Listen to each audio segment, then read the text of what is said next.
so I do listen to your requests, and I did have one from a very special person in my life asking for a gin Rickey. So I thought this was going to be a very good opportunity to kind of go over the structure, because you don't just use that method to make a Rickey, right?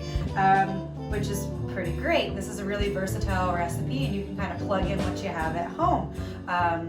So to do that, you're going to do essentially a gimlet build, which is really, really close to a daiquiri build, which is really, really close to that margarita we did the other day.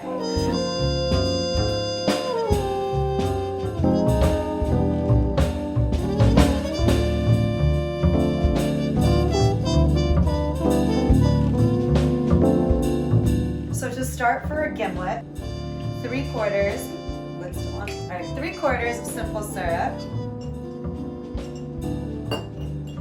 into my jar. I'm going to do 1 ounce of lime juice. And remember to save the outsides, okay? Because we're going to make a citrus stock later. And other half. Beautiful. And then 2 ounces of gin. Now, if you wanted, you could do 2 ounces of vodka and do a vodka gimlet. If you wanted to swap this up and make it a daiquiri, you do 2 ounces of rum. Simple enough, right? Add my ice and my lid and shake.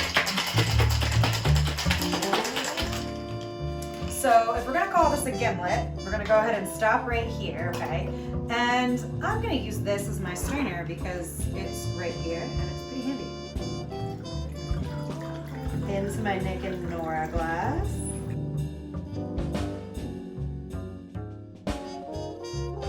And why not? Let's just give it a nice lime wheel. Gimlets.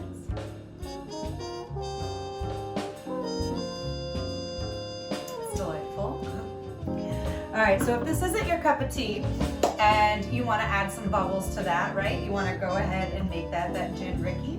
You could leave it on the ice in here and then top it up with some seltzer. So if you don't have one of these at home, that's fine. Cans or bottles of seltzer work just fine.